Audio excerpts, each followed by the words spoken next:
Good morning everybody. जैसा हम लोगों ने 2 क्लासेस कर ली हैं, तो हम साइंस और टेक के बारे में पढ़ रहे थे। साइंस और टेक की क्लास बायोटेक्नोलॉजी का हमने दूसरी क्लास है आज हमारी। तो अपनी क्लास थर्ड है आज बायोटेक्नोलॉजी की, बायोटेक, है ना। तो अपन स्टार्ट करते हैं रिवीजन से। और उम्मीद करती हूँ कि सारे बच्चे अपने जो भी नोट्स बनवाए हैं उनका रिवीजन करके ही आए होंगे।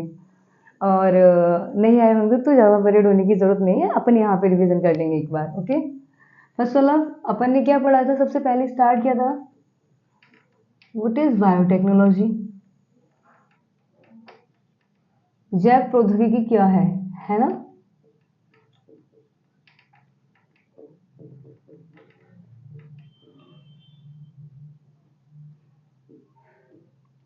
हमने बताया था कि हम क्या करते हैं इसके अंदर, जीव, जो भी जीव हैं उनका या जीवधारी, जो भी जिसने भी जीवन धारण किया हुआ है, यानी कि लिविंग ऑर्गेनिज्म। ओके, उनका ही यूज करके, हम लिविंग ऑर्गेनिज्म का यूज करके ही, उनका ही उपयोग करके, है ना, ऐसा प्रोडक्ट बना रहे हैं, ऐसा उत्पाद बना रहे हैं जो इनके लिए ही बहुत ज्यादा उपयोगी होता है। ओके, क्या कर रहे हैं अपन, जीव व जीवधारियों का ही उपयोग करके ऐसे प्रोडक्ट या उत्पाद बनाना जो इनके लिए ही बहुत ज्यादा उपयोगी होते हैं। ठीक है, यानी कि हमने आज ये टेक्नोलॉजी ऐसी है कि मेरे लिए ही कोई हमारे लिए ही चीज बनानी है, कोई ऐसा प्रोडक्ट बनाना है जो हमारे लिए ही बहुत ज्यादा उपयोगी हो। यानी कि अगर हमने क्या देखा कि मेरे को कैसे भी क्वालिटी चाहिए किसी बच्चे में या किसी में भी, तो वो हम क्या करेंगे, उसके सेल के लेवल पे जाएंगे, उसमें उसके जीन को हटा देंगे, न्यू जीन एडिट कर देंगे और अच्छी हमें क्वालिटी मिल जाएगी। तो ये संभव है कि हम व्यक्ति की या फिर कोई जीव या जो भी लिविंग ऑर्गेनिज्म है उसका ही यूज करके हम क्या करते हैं कि एक ऐसा प्रोडक्ट बनाते हैं जिसका उपयोग उसके ही लिए किया जाता है, उसकी ही आवश्यकताओं की पूर्ति के लिए किया जाता है ना। रिवीजन में यही तो करवाया था। डेफिनेशन में सेकंड हमने बताया था आपको सेल, व्हाट इज सेल, यानी कोशिका। क्या थी कोशिका, मैंने आपको बताया था कोशिका जो थी वो ऐसी थी ना, कुछ ऐसे क्या बोलते थे अपन, नीचे से लिख देती हूँ, ये क्या है अपनी cell membrane, cell membrane. Okay, यानी कोशिका झिल्ली, दिख रहा है ना। ओके, कोशिका झिल्ली, ये क्या था, न्यूक्लियस, क्या था, यानी केंद्रक, न्यूक्लियस यानी केंद्रक। अच्छा, केंद्रक में मैंने क्या बताया था, केंद्रक हैव जेनेटिक मटेरियल एज, जैसे डीएनए, अपन इधर ज्यादा जाएंगे नहीं, इधर आ जाते हैं, DNA and RNA. RNA genetic material नहीं है, डीएनए और आरएनए दोनों होता है, बट हम डीएनए को लेंगे क्योंकि हमें क्या पढ़ना था, डीएनए, है ना, डीऑक्सी राइबो न्यूक्लिक एसिड, यही पढ़ना था। तो इसको पढ़ने के लिए हमने क्या किया, इसके केंद्र के अंदर अंदर क्या होता है, क्रोमोसोम, क्रोमोसोम के अंदर डीएनए, फिर जीन, जीन के अंदर होता है genetic material, genetic material. Okay, genetic material के अंदर चेंजेस करके ही हम अपन पढ़ा था कि जो हमारी जेनेटिक इंजीनियरिंग है वो हम उसका यूज करते हैं। जेनेटिक इंजीनियरिंग के अंदर हम जेनेटिक मटेरियल के अंदर चेंजेस करते हैं।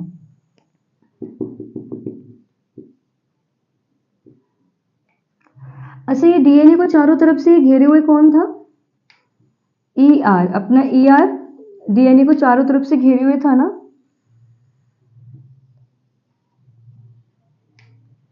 और ई आर के ऊपर क्या था, राइबोसोम्स थे। अच्छा, ई आर किसका वर्क कर रहा था, ई आर वर्क कर रहा था लिपिड सिंथेसिस का, ये है E R. E R means endoplasmic reticulum अंतः प्रद्रव्य जालिका।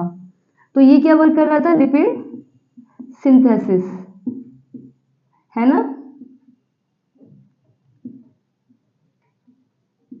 पूरा ही लिख देते हैं, लिपिड सिंथेसिस। और जो राइबोसोम था वो क्या काम कर, और ये स्ट्रक्चर भी दे रहा था, शेप भी दे रहा था अपनी शेल को। राइबोसोम, राइबोसोम क्या कर रहा था, protein synthesis, okay, protein synthesis कर रहा था। इसके अलावा ये लाइसोसोम थे, जो भी कोई भी अगर हमारी सेल अगर इन्फेक्टेड हो जाती है और जो भी गंदी चीजें आ जाती हैं तो उनको डाइजेस्ट या पचाने का वर्क कर रहा था, है ना। यह है लाइसोसोम। लाइसोसोम क्या वर्क कर रहा था? पचाने का, है ना। और जो गोल्जी का है, गोल्जी बॉडी, ये किसका वर्क कर रही थी? ट्रांसपोर्ट का, ठीक है। और ये माइटोकॉन्ड्रिया, माइटोकॉन्ड्रिया किसका वर्क कर रहा था अपना? Mitochondria is a power house of cell, okay. इधर नहीं दिख रहा होगा, ऊपर बना देते हैं।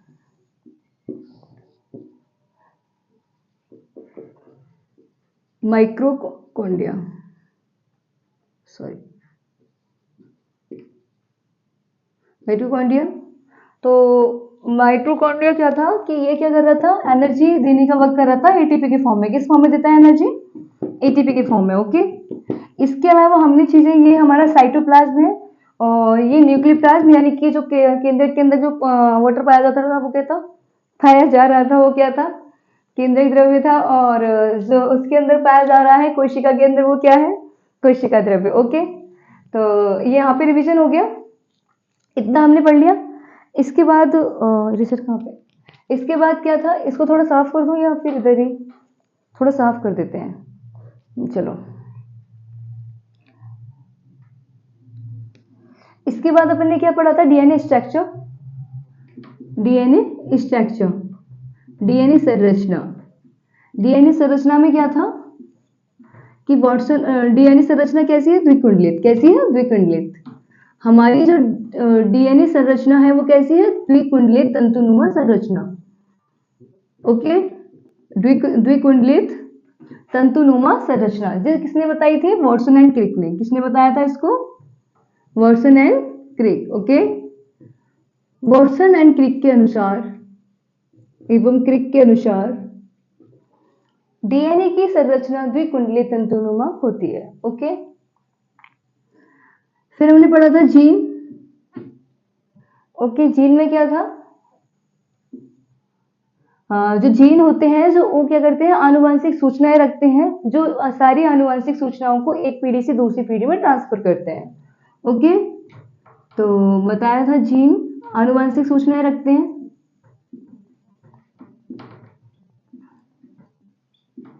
क्या करते हैं? आनुवंशिक सूचनाएं हैं, आनुवंशिक सूचनाएं एक पीढ़ी से दूसरी पीढ़ी में ट्रांसफर करते हैं। एक पीढ़ी से दूसरी पीढ़ी, एक पीढ़ी से दूसरी पीढ़ी में स्थानांतरित करते हैं, ओके।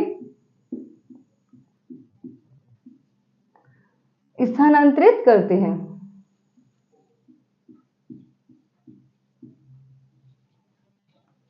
जीन क्या होते हैं? आनुवंशिक सूचनाओं का वन जनरेशन, जो हमारा जेनेटिक मटेरियल है, जेनेटिक इंफॉर्मेशन है, उनको एक जनरेशन से दूसरी जनरेशन के अंदर ट्रांसफर करते हैं, ओके। फिर हमने क्या पढ़ा था? जीन पढ़ा था। फिर हमने पढ़ा था जेनेटिक इंजीनियरिंग, ठीक है। क्या पढ़ा था? Genetic engineering.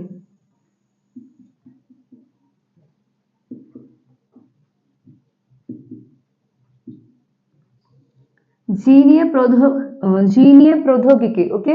जीनीय प्रौद्योगिकी, हिंदी में क्या बोल रहे थे अपन इसको? जीनीय प्रौद्योगिकी, जीनीय प्रौद्योगिकी।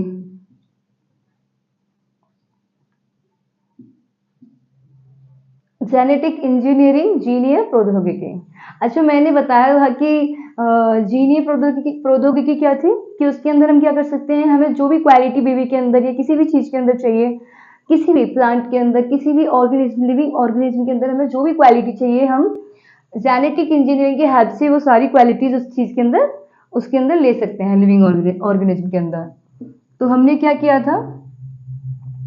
जीन प्रौद्योगिकी क्या थी कि हम क्या करते थे? किसी भी जीव के, है ना, कोशिका में स्थित, कहां पे जा रहे थे? कोशिका में स्थित डीएनए में स्थित जीन के जेनेटिक मटेरियल यानी कि आनुवंशिक पदार्थ में जेनेटिक मटेरियल में चेंजेस कर रहे हैं, बदलाव,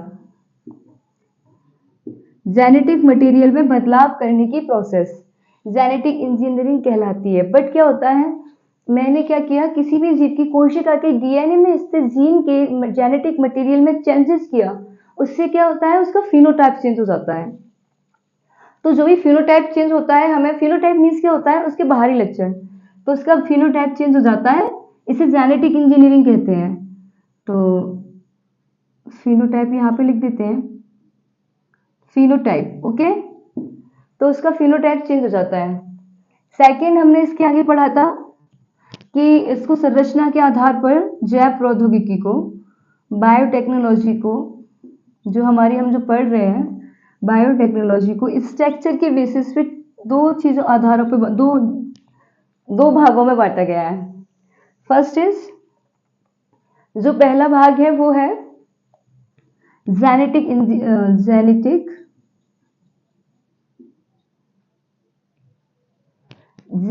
प्रौद्योगिकी यानी कि genetic engineering biotechnology, genetic biotechnology and non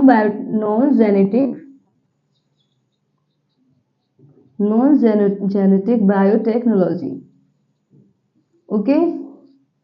first is genetic biotechnology, second is non genetic biotechnology. तो जेनेटिक बायोटेक्नोलॉजी कौन सी थी, जिसके अंदर एक ऐसी टेक्नोलॉजी जिसके अंदर हम किसी भी जीव के कोशिका में स्थित केंद्रक में स्थित डीएनए के, केंद्रक में क्या है, क्रोमोसोम, क्रोमोसोम के डीएनए के अंदर जाके, जीन के अंदर जाके उसके जेनेटिक मटेरियल में चेंजेस करके हम उसका फिनोटाइप चेंज कर रहे थे, है ना। तो वो सेम ही ये जेनेटिक बायोटेक के अंदर क्या पढ़ेंगे, तो ये सारी चीजें किसी भी जीव के स्थित कोशिका के अंदर हम डीएनए के अंदर जेनेटिक मटेरियल के अंदर चेंजेस करने की जो प्रोसेस है वो जेनेटिक बायोटेक्नोलॉजी के अंदर आती है। जबकि नॉन जेनेटिक बायोटेक्नोलॉजी के अंदर क्या आता है, नॉन जेनेटिक बायोटेक्नोलॉजी के अंदर हम क्या करते हैं, किसी भी जीव के प्राकृतिक गुणों का उपयोग करके, वो जीव है उनके जो नेचुरल गुण है उनका यूज करके हम क्या कर रहे हैं, किसी भी जीव के हम नेचुरल प्राकृतिक गुणों का उपयोग करके अभिष्ट उत्पाद बनाते हैं। तो ये प्रक्रिया किसके अंदर आती है, जो जिनका यूज हम इन जीवों के लिए करते हैं नॉन जेनेटिक बायोटेक के अंदर आती है। तो इसके एग्जाम्पल क्या थे, पुनर्संयोजी डीएनए, और इसका क्या था, पुनर्संयोजी डीएनए था, जीन थेरेपी थी, जीन एडिटिंग थी। तो ये हम पढ़ेंगे जेनेटिक बायोटेक्नोलॉजी के अंदर। और जबकि हमारा जैव संसूचक, जैव हस्ताक्षर, जैव सूचना विज्ञान, ये पढ़ेंगे हम नॉन जेनेटिक बायोटेक्नोलॉजी के अंदर। तो ये हमारा रिवीजन था जो हमारा कंप्लीट हो गया। आई होप आपको याद हो गया होगा। तो इसको साफ कर देते हैं।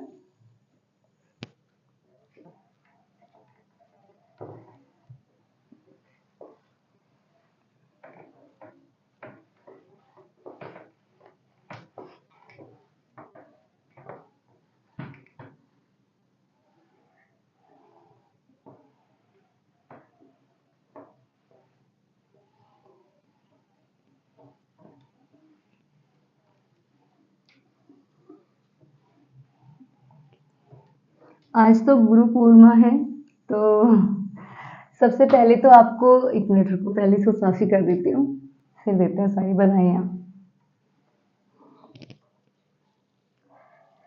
आज गुरु पूर्णिमा है, तो आप सभी को गुरु पूर्णिमा की बहुत बहुत बधाइयाँ। और मुझे बहुत अच्छा फील हो रहा है कि मैं टीचर बन चुकी हूँ, गुरु बन चुकी हूँ। और गुरुओं की जो भूमिका होती है हमारी लाइफ के अंदर बहुत ज़्यादा इम्पोर्टेंट रखती है। तो सबसे पहले तो हमारे जो टीचर्स थे वो बहुत ज़्यादा मोटिवेटेड करते थे हमें।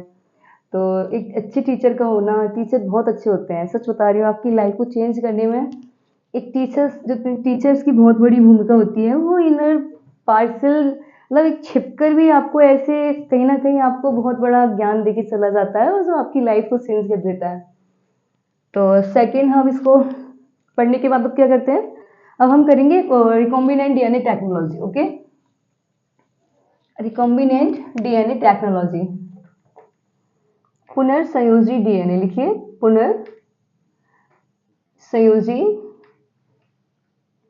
पुनर्संयोजी डीएनए तकनीक।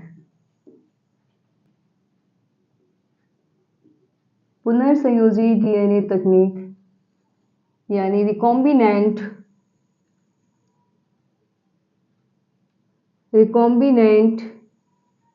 DNA technology.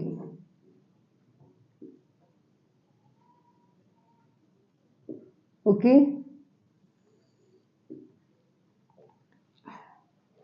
अच्छा, रिकॉम्बिनेंट डीएनए टेक्नोलॉजी क्या है? एक ऐसी टेक्निक जिसके अंदर जो सेम अभी तक जो चीजें बताई थी आपको वही सारी चीजें हैं। जैसे मैंने आपको बताया था कि रिकॉम्बिनेंट, मैं आपको बता रही थी ना जेनेटिक इंजीनियरिंग, तो उसके अंदर हम क्या कर रहे थे, आपको ये लाइन तो पक्के से याद होगी। कोशिका में स्थित क्रोमोसोम, कोशिका में स्थित केंद्रक के क्रोमोसोम के डीएनए के अंदर जीन के जेनेटिक मटेरियल, आनुवंशिक पदार्थ में बदलाव किया था हमने, वही है ये रिकॉम्बिनेंट डीएनए के अंदर भी यही होता है कि हम क्या करते हैं कि डीएनए के लेवल पे जाते हैं, वहां से पार्ट ऑफ जीन, एक जीन का टुकड़ा तोड़ते हैं जो हमारी जीन खराब हो चुकी है, एक ऐसा टुकड़ा जो जीन का खराब हो चुका है उसको हटाते हैं और उसकी जगह जो अच्छा वर्क करने वाला डीएनए है बाहर से लाते हैं, बाहर डीएनए बोलते हैं उसको, ट्रांसप्लांट या उसको लगा देते हैं, लाइगेज एंजाइम के द्वारा इसको चिपका देते हैं, है ना। ऐसे ग्लू वर्क करता है ना, ऐसे लाइगेज एंजाइम वर्क करता है। लाइगेज एंजाइम क्या करता है, डीएनए के टुकड़े से ही दूसरे डीएनए के टुकड़े, बड़े डीएनए के टुकड़े से छोटे डीएनए के टुकड़े को जोड़ देता है। ठीक है, तो यहाँ पे हम क्या है, जो हमारी खराब डीएनए की जीन हो चुकी थी, जो खराब हो चुकी थी, उसको हटाया और उसकी जगह पे सही जीन का यूज किया। ओके, अच्छा क्या होता है, एक बार डायग्राम बना लो, इसको फिर साफ कर लेंगे। ओके, तो देखो ये क्या है, ज़्यादा बड़ा हो रहा है, थोड़ा छोटा कर लेते हैं। ये है अपना डीएनए, ठीक है, ये पार्ट इसका खराब है। ओके, और एक ये है अपना बाहर डीएनए। ओके, ये अच्छा डीएनए है, बेटर क्वालिटी का है, इसे बोलेंगे वाहक या खुला प्लाज्मिड। ओके, खुला, दोनों ही लिख लो आप, तो खुला प्लाज्मिड।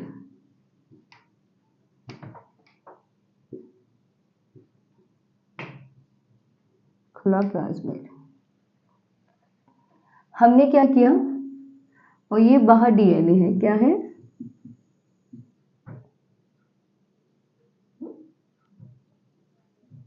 बाहर डीएनए। ओके, ये क्या है अपना प्लाज्मिड और ये फॉरेन डीएनए। ओके, तो मैंने क्या किया, इसको कट कर दिया, किसकी हेल्प से कट किया, इसको मैंने किसकी हेल्प से कट किया, न्यूक्लियस एंजाइम की सहायता से। न्यूक्लियस एंजाइम की सहायता से, किससे, न्यूक्लियस एंजाइम की सहायता से, जिसे आणविक कैंची भी कहते हैं। ओके, ये आणविक कैंची कैसे है कि डीएनए को एक विशिष्ट स्थल से काट देती है ना, कहीं से, जिससे डीएनए को काटने का वर्क कौन करता है, न्यूक्लियस एंजाइम। तो हमें क्या मिला, ये मिल गया। ओके, ये इसने काट दिया, इसको भी इसने, न्यूक्लियस एंजाइम ने क्या किया, काट दिया, न्यूक्लिक एंजाइम इसने काट दिया, तो ये टुकड़ा मिल गया। ठीक है, इसको, अब जो टुकड़ा मिला है मैं इसको ऐसे लिख देती हूँ, जस्ट वैसे कि सुंदर बनाना चाहिए। ओके, तो ये एक डीएनए का टुकड़ा तोड़ा यहां से, ठीक है, इसको खंडों में तोड़ दिया, थोड़ा इसका भी टुकड़ा लेके, जो था यहाँ पे, इसका भी एक टुकड़ा ले लेते हैं, ये भी इसने तोड़ के दे रखा है पहले से, मैंने थोड़ा ज्यादा छोटा कर दिया। ओके, अब ये क्या हुआ, लाइगेज एंजाइम की सहायता से, किसकी हेल्प से, लाइगेज, लाइगेज एंजाइम की हेल्प से हमने क्या किया, जो हमारा जो खराब जिन था उसको हटाया था ना, उसके साथ हमने क्या किया, इसको जोड़ दिया, इस टुकड़े को,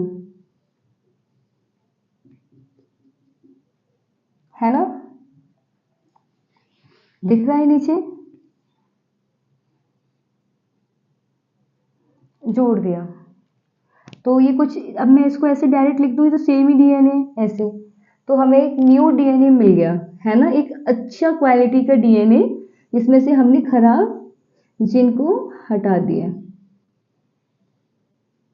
सर्कल बनता ही नहीं है, आई थिंक इंक कम तो नहीं है ना। तो यहाँ पे हमें एक खुला प्लाज्मिड, खुला एक डीएनए मिला जो वांछित जीन, वांछित मतलब उसके अंदर वांछित क्वालिटी यानी कि बहुत अच्छी क्वालिटी है, जो हमें चाहिए वो सारी क्वालिटी है। Thank you. एक मिनट,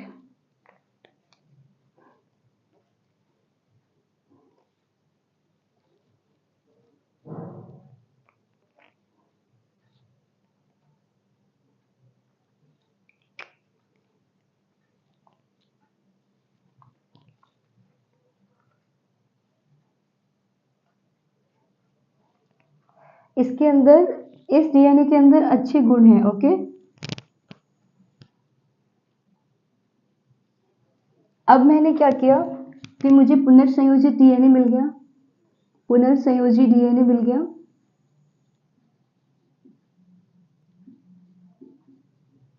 अब मैंने इस पुनर्संयोजित डीएनए को, होस्ट इस डीएनए मेरे को मिला है ना, यहाँ पे बना लेते हैं, इसको मैंने होस्ट सेल में स्थानांतरित कर दिया। ओके, यहाँ पे मैंने होस्ट सेल में इसको स्थानांतरित कर दिया।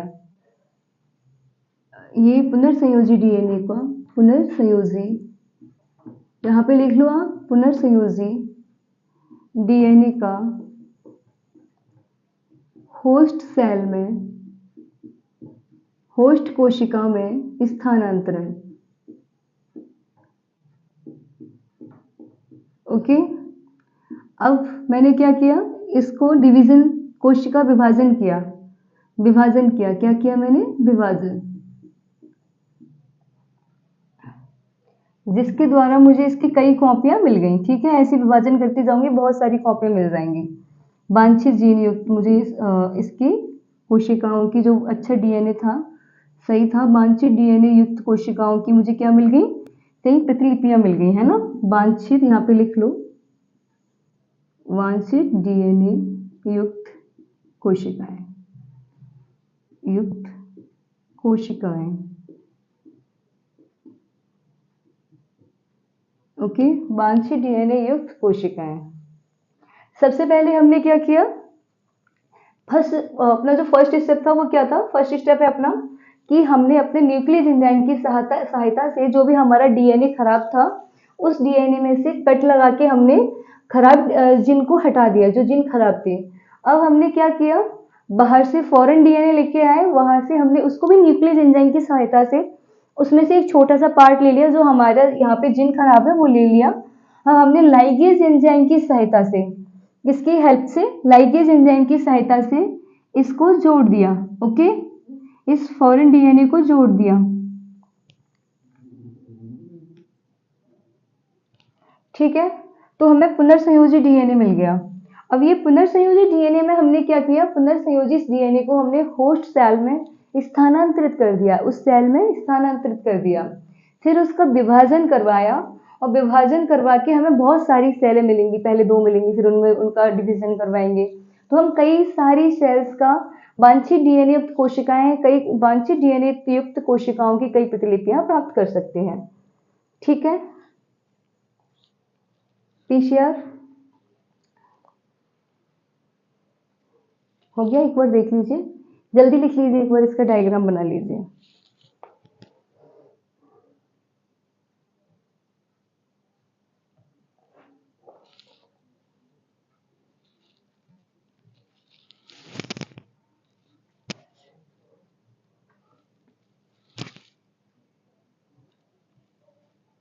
लिख लिया आपने ये, तो इरेज कर दो इसको एक बार। क्योंकि थोड़ा इसको हिंदी में अपन ऐसे ही बना के आ जाएंगे डायग्राम, उससे वक्त तो नहीं चलेगा, थोड़ा अपन को लिखना भी पड़ेगा। तो इसको ही सेम जो समझाया है उसको एक बार हिंदी में लिख लेते हैं, है ना। तो मैं इरेज कर देती हूँ, आई होप बना लिया होगा आपने, नहीं बनाया हो तो वीडियो पे रोक के बना लेना। ओके, तो इसको किया क्या मैंने, हमने जो भी रिकॉम्बिनेंट डीएनए टेक्नोलॉजी पढ़ी उसको एक बार लिख लेते हैं। तो सारे बच्चे अपनी कॉपी पेन निकाल के तो बैठे होंगे, आई होप लिखना स्टार्ट करते हैं, ठीक है।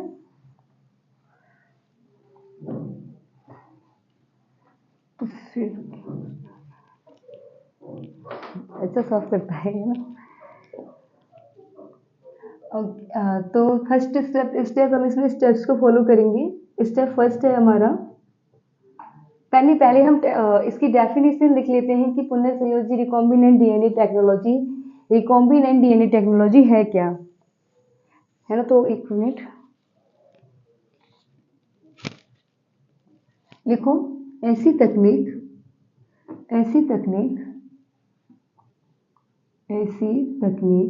जिसके अंतर्गत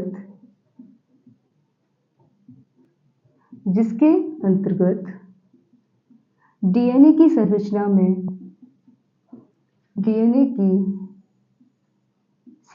में परिवर्तन किया जाता है। ओके, ऐसी तकनीक जिसके अंतर्गत डीएनए की संरचना में परिवर्तन किया जाता है, अर्थात भी लिख सकते हो हिंदी में, जैसे अर्थात,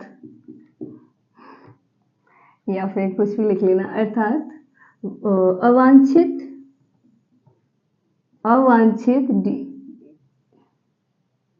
अवांछित डीएनए के स्थान पर जीन युक्त डीएनए के स्थान पर, अवांछित ऐसे लिखो और अच्छा लगेगा, अवांछित जीन युक्त डीएनए के स्थान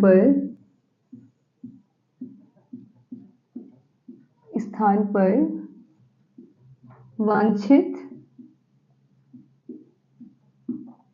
जीन युक्त डीएनए स्थानांतरित किया जाता है या रखा जाता है। स्थानांतरित किया जाता है। ओके, तो रिकॉम्बिनेंट डीएनए टेक्नोलॉजी एक ऐसी टेक्नोलॉजी जिसके अंतर्गत डीएनए की संरचना में परिवर्तन कर अवांछित जीन युक्त डीएनए को हटाकर वांछित जीन युक्त डीएनए का उपयोग किया जाता है, जोड़ा जाता है। इसके स्टेप लिखो। स्टेप फर्स्ट, वांछित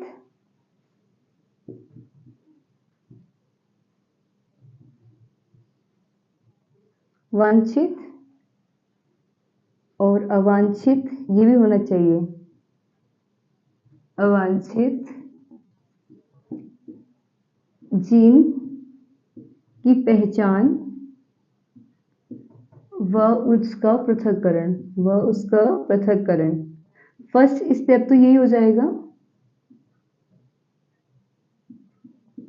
पृथक्करण, ठीक है। तो वांछित और अवांछित जीन की पहचान व उसका पृथक्करण, तो यहाँ पर लिख लीजिए। हम इसमें क्या लिखेंगे कि डीएनए के हम लोग लिखेंगे न्यूक्लिक, लिखना स्टार्ट करो। न्यूक्लियस एंजाइम की सहायता से, न्यूक्लियस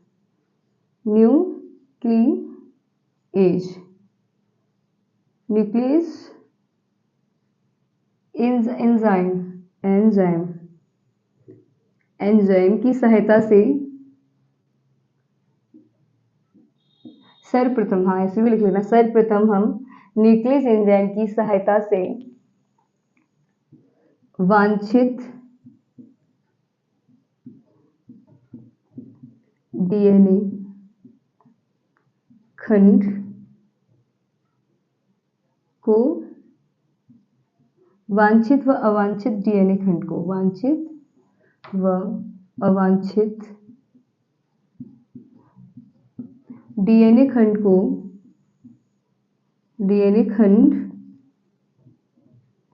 को अलग करते हैं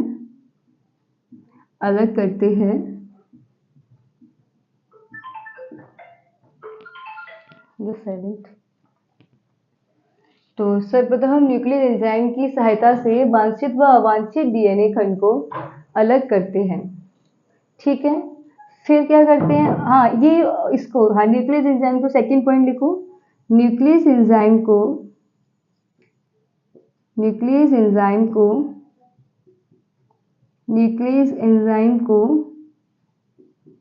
आणविक कैंची भी कहते हैं। आणविक कैंची भी कहते हैं।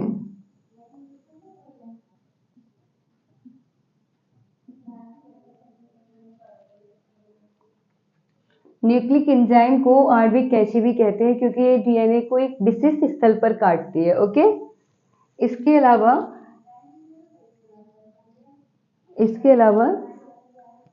जस्ट वेट,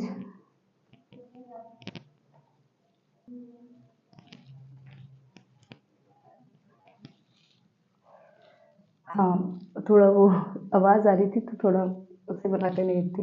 न्यूक्लियर एंजाइम की सहायता से वांछित व अवांछित डीएनए खंड को अलग कर लिया जाता है एंड न्यूक्लियर एंजाइम को आणविक कैंची भी कहते हैं। और ये जो बाहर से जो डीएनए खंड को बाहर से काटता है, वो न्यूक्लिक एंजाइम जो डीएनए खंड को बाहर से काटते हैं उसको एक्सो न्यूक्लिक एंजाइम कहते हैं, और जो अंदर से काटता है उसको एंडो न्यूक्लिक एंजाइम कहते हैं। ओके, बाहर से, अब इस शॉर्ट में लिखवा देती हूँ, आप थोड़ा लिख लेना एक्सप्लेन। बाहर से डीएनए, पूरा ही लिख लो। डीएनए खंड को बाहर से काटने वाला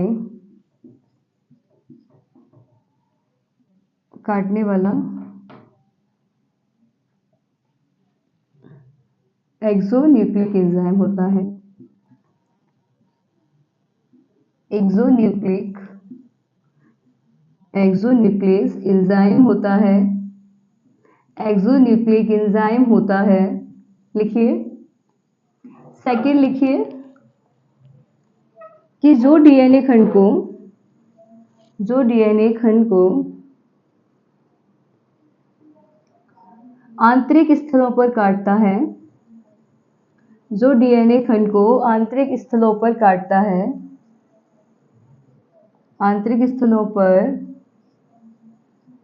है, आप गेट लगा दीजिए,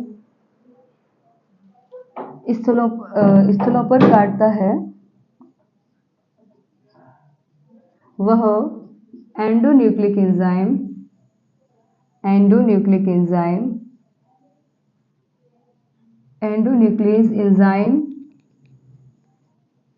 कहलाता है।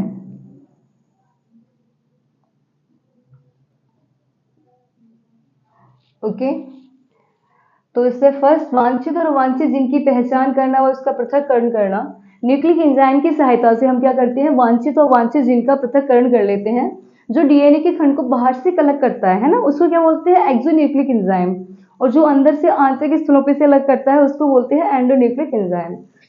इसको आणविक कैंची भी बोलते हैं अपने न्यूक्लिक एंजाइम को। सेकेंड स्टेप लिखो, पहले इसको एक बार लिख लो और सेकेंड स्टेप को इरेज करा के यही लिखेंगे। एक बार स्क्रीनशॉट ले लो इसका।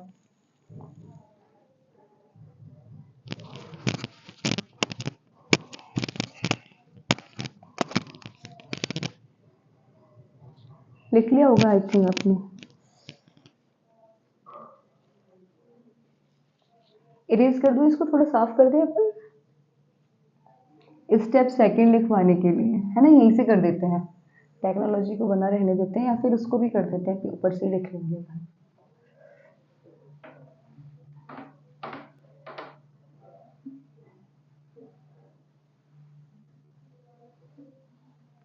और सेकेंड जो स्टेप होगा उसमें अपन क्या करेंगे, अपन को पता है कि अपन उसकी पहले कॉपी, उसको क्या करेंगे, पीसीआर की सहायता से उसकी कॉपियां बनाना, आवर्धन करेंगे, उसकी प्रतिलिपियां बनाएंगे और लाइगेज, हाँ लाइगेज एंजाइम से अपन चिपका देंगे, यहाँ पे लाइगेज एंजाइम से अपन चिपका देंगे उसको।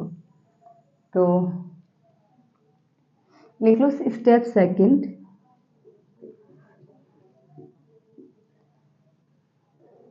स्टेप सेकंड क्या होगा कि पीसीआर की सहायता से, अब यहाँ पर ऐसे लिखो, वांछित डीएनए खंड,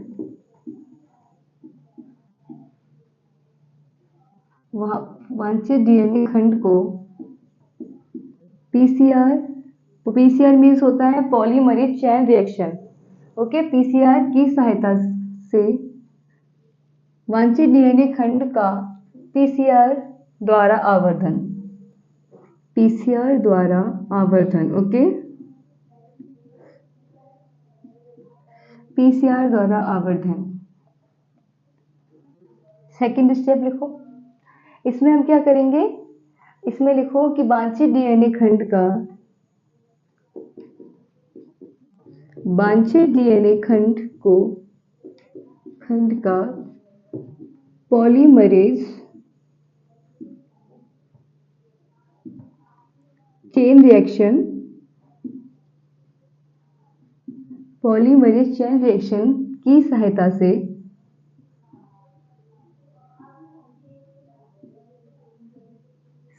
से पॉलीमरेज चेन रिएक्शन की सहायता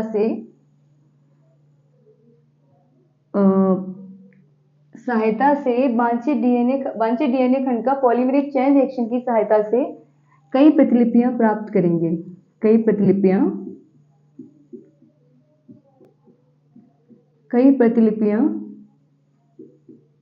प्राप्त करेंगे। ठीक है, और इन प्रतिलिपियों का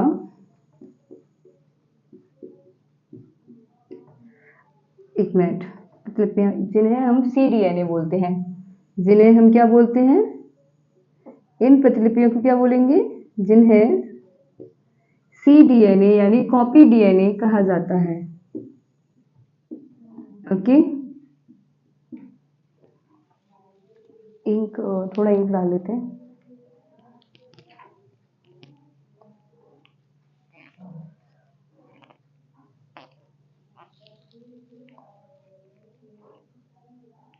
बहुत जल्दी खत्म हो रही आज इंक, है ना।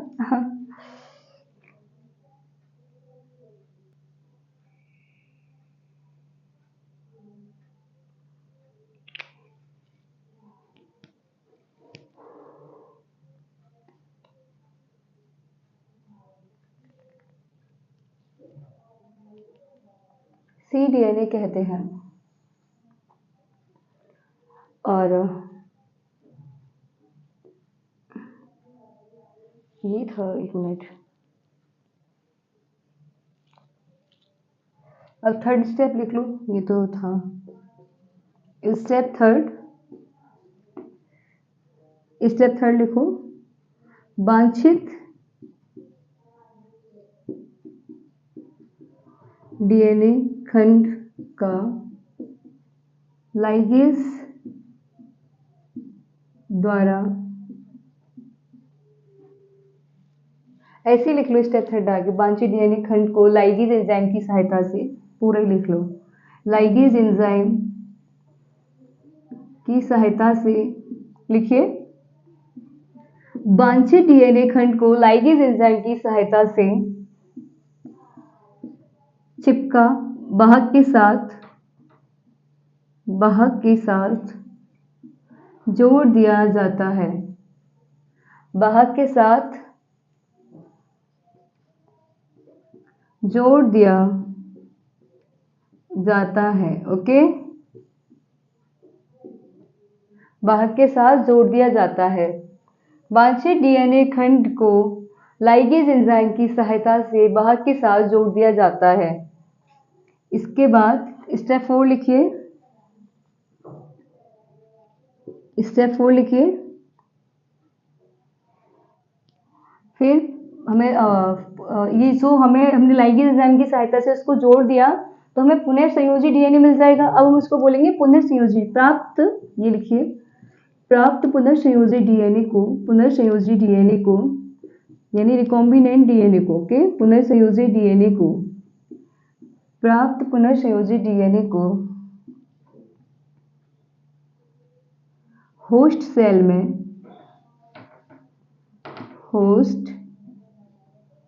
सेल यानी होस्ट कोशिका में स्थानांतरित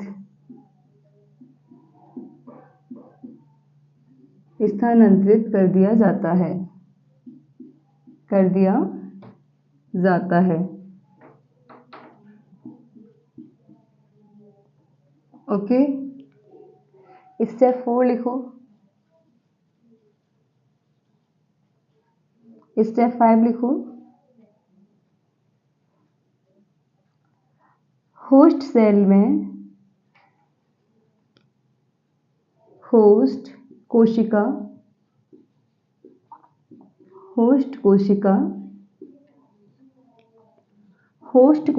में पुनर्संयोजी होस्ट कोशिका का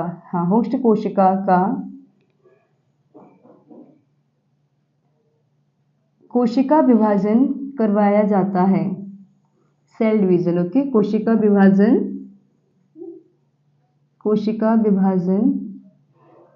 करवा कर वांछित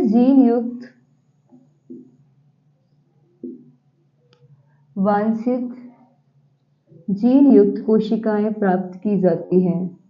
वांछित जीन युक्त कई कोशिकाएं प्राप्त की जाती हैं।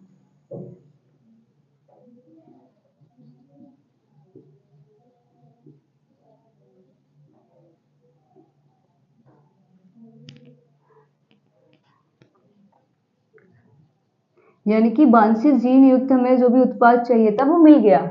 जो भी हमारी जो भी जीन खराब थी उस खराब जीन को हटा दिया, और जो भी अच्छी जीन थी हमने जो बाहर से मंगाई थी उस जीन को इसमें लगा दिया, तो हमें एक अच्छी जीन युक्त कोशिका मिल गई और उसको हमने बहुत सारी कोशिकाएं बना ली। उसकी हेल्प से हमने वो जो भी बीमारी थी जो भी थी वो अच्छे से सही कर लिया। ओके, तो एक बार और रिवीजन करोगी इसका। सबसे पहला स्टेप क्या था कि हमने क्या किया था, वांछित जीन का पृथक्करण किया था, है ना। जो भी जीन थी उसमें से वांछित और अवांछित डीएनए को हमने क्या किया था, न्यूक्लिक एंजाइम की सहायता से अलग कर लिया था। अलग करने के बाद जो डीएनए को बाहर से काट रहा था वो क्या था, एक्सोन्यूक्लिक एंजाइम, एंड जो अंदर से काट रहा था डीएनए को उसको बोलते हैं एंडोन्यूक्लिक एंजाइम। इसको आरबी कैसी भी कहते हैं न्यूक्लिक एंजाइम को। स्टेप सेकंड क्या था, स्टेप सेकंड था कि हमारा जो भी वांछित डीएनए युक्त जो भी जीन थी उसका हमने क्या किया, वांछित डीएनए खंड का हमने पीसीआर के द्वारा यानी पॉलीमरेज चेन रिएक्शन के द्वारा आवर्धन किया, यानी इसकी बहुत सारी कॉपियां बनाई। अब हमने क्या किया कि वांछित डीएनए खंड को लाइगेज एंजाइम की सहायता से वाहक के साथ जोड़ दिया। स्टेप 4 क्या था, जो अब हमें क्या है, हमें पुनर्संयोजी डीएनए मिल चुका है। अब हमने अपना पुनर्संयोजी डीएनए क्या किया, होस्ट सेल के अंदर स्थानांतरित कर दिया। अब मैंने अपना हमारा जो पुनर्संयोजी डीएनए था उसे होस्ट सेल के अंदर स्थानांतरित कर दिया है। उसके बाद होस्ट कोशिका का विभाजन करवा के वांछित जीन युक्त कई कोशिकाएं प्राप्त की जाती हैं। तो और फिर ऐसे ही हमें जो प्रोडक्ट चाहिए था मिल गया। तो आज के लिए इतना ही काफ़ी है, या तो ज़्यादा हो जाएगा और रिवीजन आपको आते ही करवा दिया था। Thank you so very much, और आज के लिए इतना ही काफ़ी है।